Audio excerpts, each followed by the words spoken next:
Tangelo, we don't have a lot of time, but I do want to get to your call. He wants to talk to you specifically, Steve, about a video about the genetic code and how it is not a result of evolution.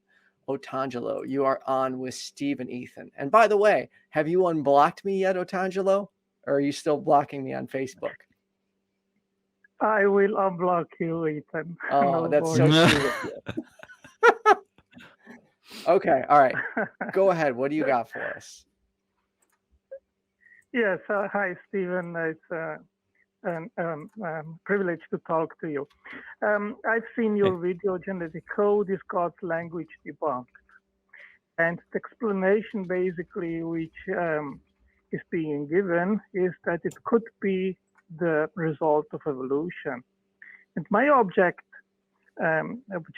to that is that the genetic code has to be fully developed and in operation when life actually starts, and when DNA replication and translation starts, and that must be fully implemented in the cell. So the origin of the genetic code is not a problem of evolution, but you need to find an explanation which does not involve evolution. So I would like to know your view on that. Yes. So the pleasure to talk with you. By the way, I've seen you around and about on the internet. It's been you've given me hours of enjoyment listening to you. So yeah, thank you, and likewise. Now, the claim that was made in that video with me and John Perry from Stated Clearly, what we were dealing with is the idea that language is DNA is a language that can only be explained by God, right? We wasn't dealing with abiogenesis. We wasn't dealing with the origin of life. We wasn't dealing with the origin of the genetic code, which is what you just referenced. So the video doesn't claim to debunk or state what you've just said. So I don't really know where you want to take that, but I didn't say in the video that we have an explanation for how DNA first emerged, or even how life first emerged. We don't. We're genuinely, it's one of those mysteries. Just as before Paley, we really didn't know how complexity can emerge. Now it's been pushed back. The God of the Gaps has been pushed back to the point where we're not really sure how. I said we're not really sure. There's been some great strides forward, but we don't have a good answer, or at least a sufficient answer for how life first emerged, and included in that is how DNA first emerged. So yeah, where do you want to take that? Yeah, this issue is specifically in regards of translation. And I guess you probably know what is involved. Do you know what translation is, what is happening during translation, what the genetic code actually does? What, with how it's processed with the ribosome, or what specifically? Are you referring to this in the terms of language and how it's coded? The genetic code. Yeah, what is the function of the genetic code?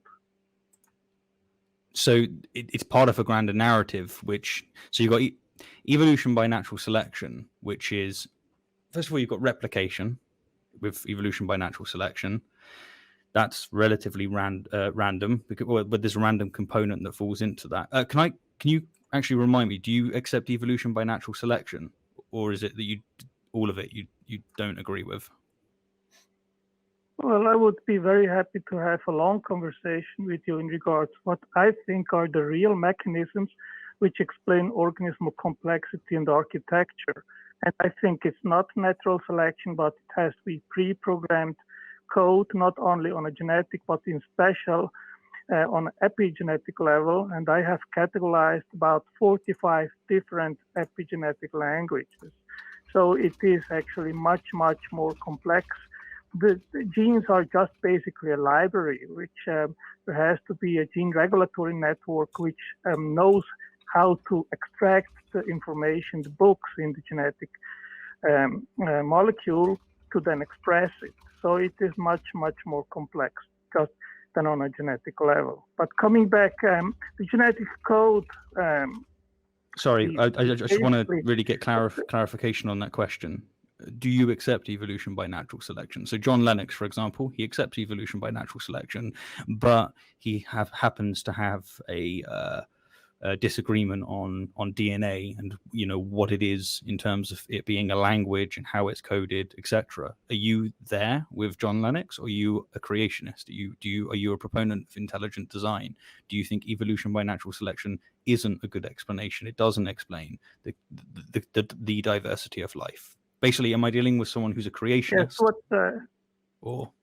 Yes, I am a creationist. I am also an intelligent design proponent. I know that change occurs, but it is not that natural selection which is actually responsible for the organismal architecture and complexity.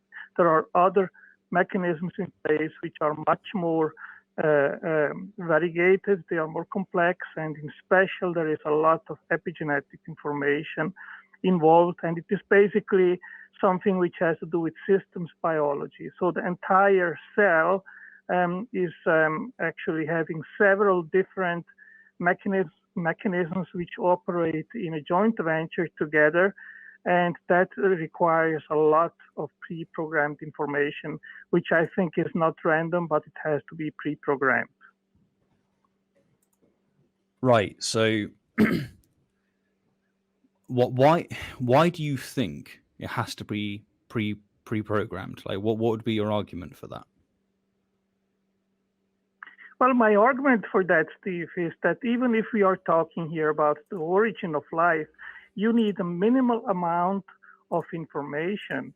And I have investigated this, and usually mycoplasma is referenced as the smallest self-replicating cell, but it is a symbiont. It depends on another host organism, so it cannot be the smallest example. And the smallest known free living cell, which actually synthesizes all the 20 amino acids, is Pelagibacter rubique.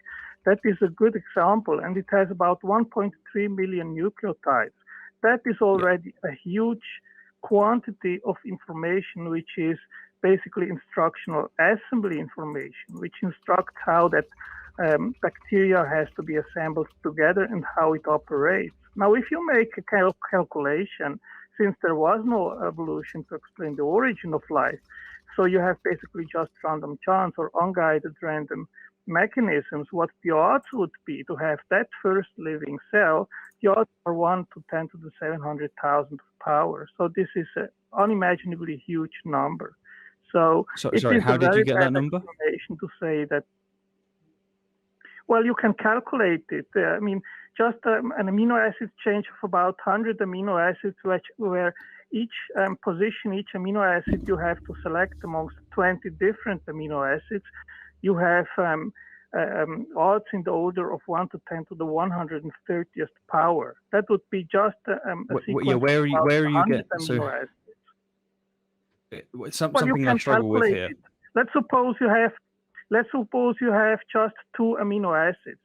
So the odds are 1 to 400, because in each position you can select between 20 different amino acids. So you multiply 20 multiplied by 2, it's 400. So if you have is this you assuming complete randomness? So these numbers that you're working with, is this you assuming complete randomness? Yes, because there was no natural selection before life started. So you do not have. Go ahead. Sorry, but like the thing is that when we get to the beginning of life, abiogenesis, we have to, at the moment, if we're going to be, scientifically respectful, we have to hold up our hands and say we don't know the variables. And then when someone wants to go, okay, we don't know the variables, so let me take what we do know and then give you a number that seems astronomically unlikely, that's based on the worst possible scenario, which is just random chance, a complete roll of the dice. That doesn't seem like the correct way to approach it. Surely, when it comes to the origin of life, the very beginning part here, our answer just has to be we don't know the variables. We can't start making claims about how likely or unlikely something is. I guess you could, in terms of if you just say it's completely random, well, that would be a good argument to say that it's not random. There's something else going on there. But you can't just then fill that with God or something. I mean, I guess you could, but we've made this mistake before. I say before, but where you don't accept evolution by natural selection as a fantastic explanation for the complexity and the diversity of life that we see, then maybe you won't see this error as clearly as I do in this argument from ignorance, this God of the gaps. Well, as I said before, Steve, first of all, yes, we can actually have a notion about the range of possibilities. As I said before, you have in each position of each amino acid 20 amino acids to choose from. Okay, so we can actually make a calculation of probability here. Secondly, as I said previously, there was no natural selection because you need DNA replication in order to have natural selection, and that wasn't there because first Agreed. You need to actually instantiate DNA replication, and that is as well an abiogenesis problem. So what is the only alternative? You cannot even invoke physical necessity. Why? Because the sequence in the genome, it has to be freely choosable. You cannot have any physical restriction because otherwise you cannot have an information bearing semantophoretic molecule. So it is the sequence in the DNA is freely choosable, and that means if you do not have intelligent input, then the only alternative is actually and effectively random chance.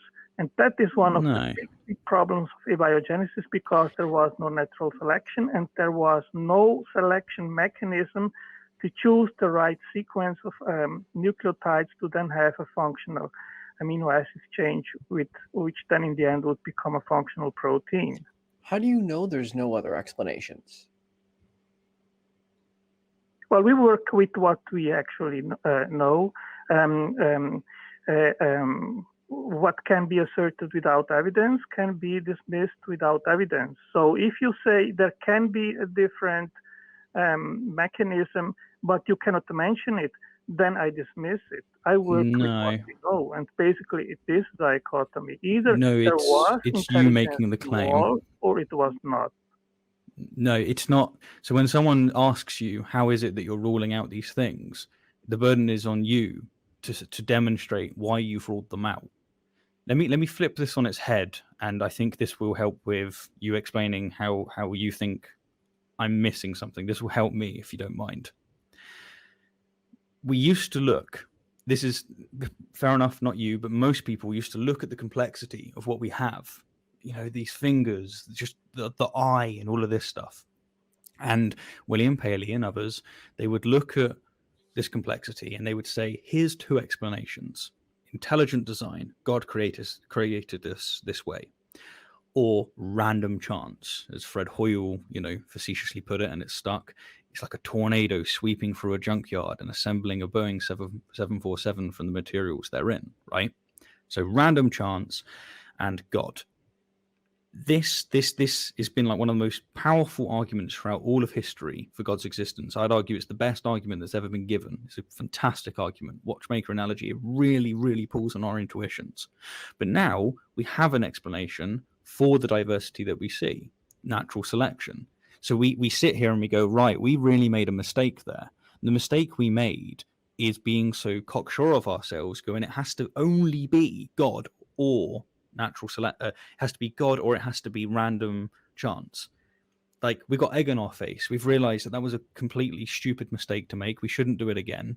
And yet it seems to me that is precisely what you're doing with abiogenesis. You're saying, okay, we've got life emerging. You can represent it as, the first states of DNA or however you want to show this state of abiogenesis. You're saying God did it, or complete random chance, a tornado sweeping through a junkyard. It's the same argument. You've just pushed it to the next gap in our knowledge. Don't you see that you're committing yourself to all of the issues that Paley did? Like, it's the same argument from ignorance. Steve, let me quote you here from a science paper, The Scientific Origin of Life, and it says, we hypothesize that the origin of life, that is the origin of the first cell, cannot be explained by natural selection. No, I Okay, agree. No, I agree with that. I Hang on. think you are. Sorry. No, sorry. Listen, I'm not saying natural selection will explain abiogenesis. It won't. I agree with you.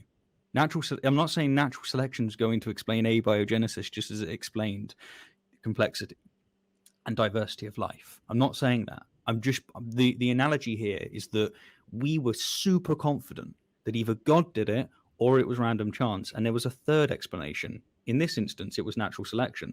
In the case of abiogenesis, it won't be natural selection, as you rightfully point out. Absolutely, natural selection comes after life is here. Absolutely, but the same issue here is that we didn't know. So we have still a dichotomy here. Either intelligence was involved, or it was not involved, and you have not a third explanation, which would be natural selection, right? Correct. That's true. Okay, you can have a dichotomy of saying either God did it or God didn't. That's what you can have as a dichotomy. It's either black or white.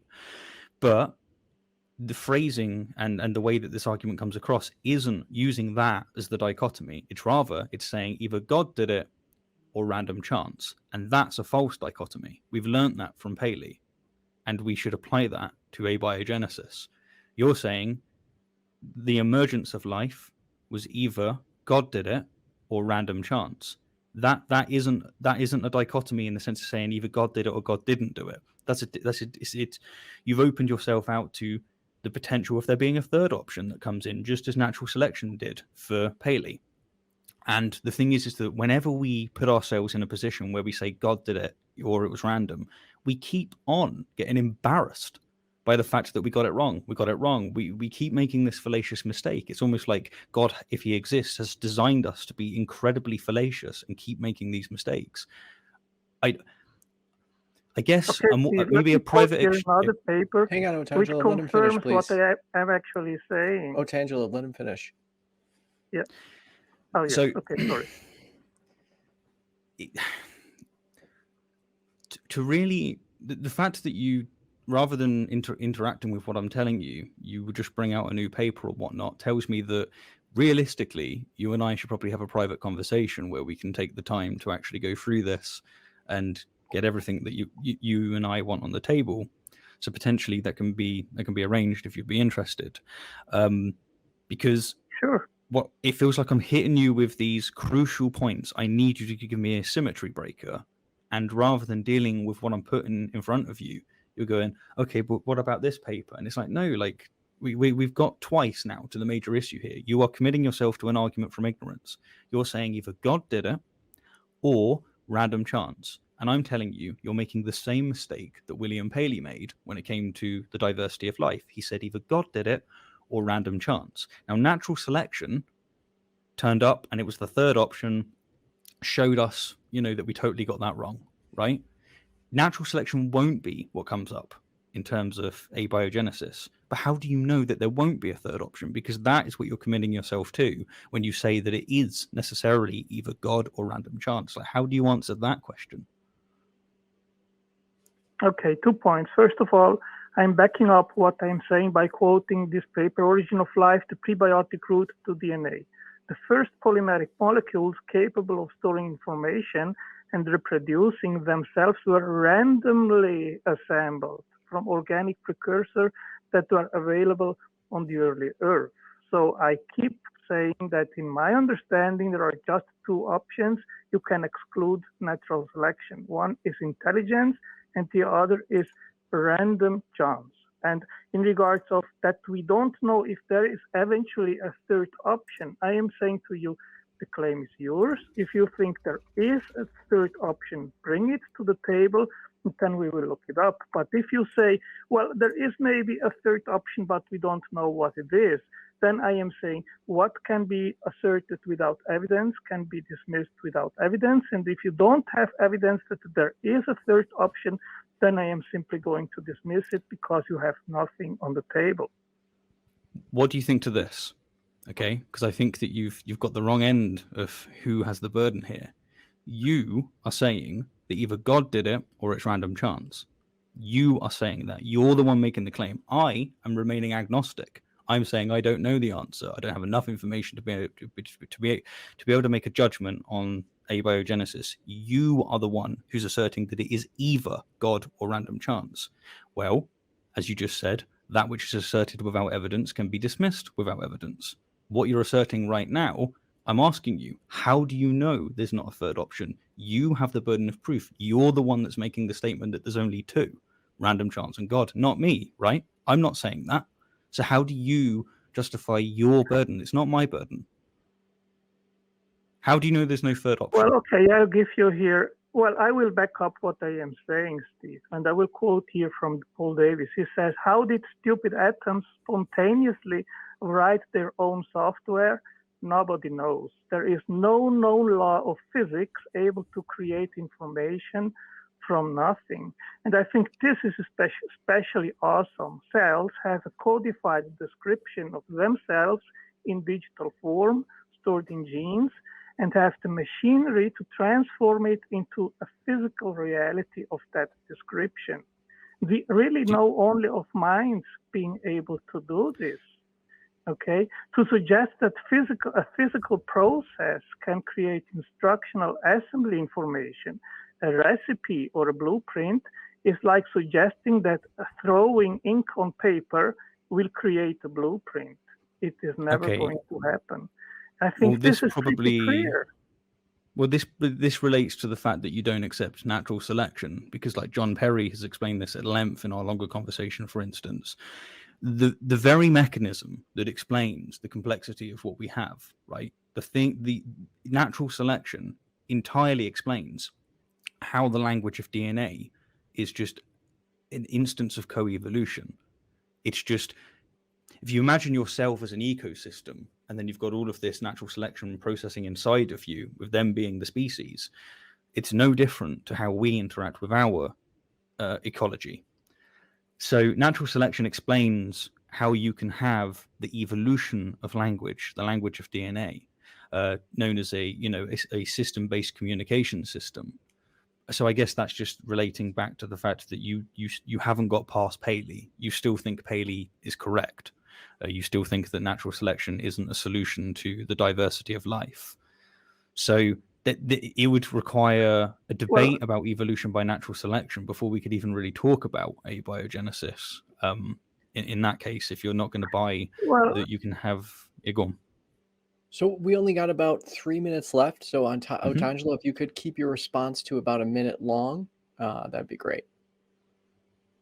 Sure. Okay, I'll quote here from Paul Davies, "Why Darwinian evolution does not explain the origin of life." That is a recent paper from September 2021. I agree. I think, in all honesty, a lot of people even confuse it's the people who aren't familiar with the area that, I presume Darwinian evolution sort of accounts for the origin of life. But of course, you don't get an evolutionary process until you've got a self-replicating molecule. Darwin gave us a theory of evolution about how life has evolved, but he didn't want to tangle with how you go from non-life to life. And for me, that's a much bigger step. So, Steve, you cannot, again, invoke natural selection when it is in regards to explaining the origin of life, in regard to explain the first minimal information that has to be stored in DNA, the origin of the genetic code which translates information from messenger RNA to amino acids. That assignment. Right. Excuse my abruptness. I have to interrupt. Okay. That assignment. Okay. Go ahead. The reason I need to interrupt is let me ask you this question: what have I said in this conversation, or indeed anywhere, that indicates that I think natural selection could possibly be the answer to abiogenesis? What have I said that gives you that idea?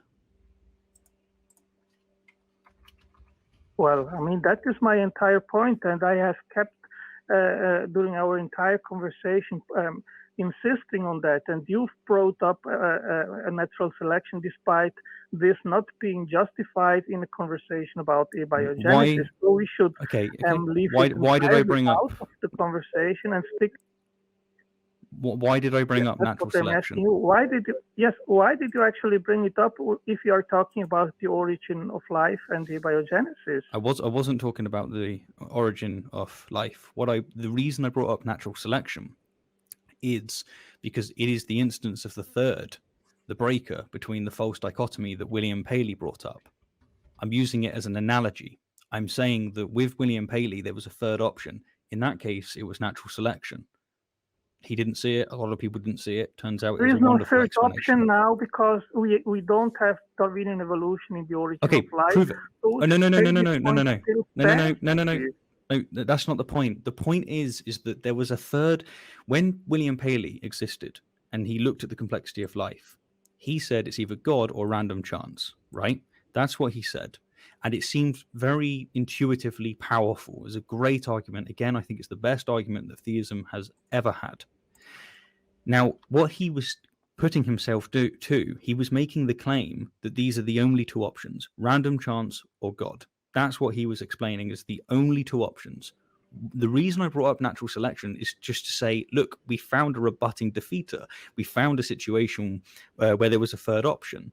But even before we found a third option, even if we never discovered a third option, Paley was still fallacious in his argument. That's the point.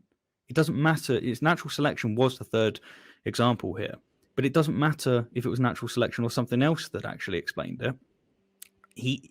Paley didn't justify his claim that these are the only two to work with, and I think it's rather clear that that's what people like yourself are doing when it comes to the origin of life. You're insisting that there's only two options, and then when we ask you, can you tell me how you know that there's only two options? You're either bringing up natural selection, which is not what I agree with you. Natural selection isn't going to be the answer, but I want to know how you know there is no other answer other than random chance, and that's the difficulty. That's the thing you'd need to convince me of. But we went over this a couple of times, so I guess I'll give you the last word. Just thanks for your time. 30 seconds or less, Otangelo. And then we got to wrap. Yes, as I said, sure. As I said previously, if you see an instructional blueprint to make a machine, and then you see that instructional blueprint going to a factory where factory workers can actually read that instructional information, based on that information can make a machine, and in the end, even factory, and you don't know where all this came from, then it is obvious that intelligence was involved from the beginning to the end. And that is precisely analogously to what we see in life and in the cell, where the information stored in genes directs the making of molecular machines, which are proteins and cell factories. So if we have one situation where we know the cause, which is we as humans making blueprints and factories and machines, and we don't know the origin of the other cause because it's not so obvious, but if they are analogous, then it is rational to conclude that the other had a similar cause, and I think that intelligence Got to wrap, is superior. Otangelo. Okay. I finished. Did you want to respond to that, Steve, before we let him go? It would take a couple of minutes, so I guess I'll leave it. Believe me, I want to, and I've enjoyed the conversation, but I'll leave it on that front for now. Okay. Otangelo, thank you for your time and waiting on hold, and I hope you enjoy the rest of your day. Yes, I appreciate to have taken my call, Ethan, and I promise I will unblock you on Facebook. All right, sounds good. I'll talk to you later. Okay, and I look forward to have some private conversations on these topics with Steve. I will send him a message on Messenger on Facebook. Absolutely. Sounds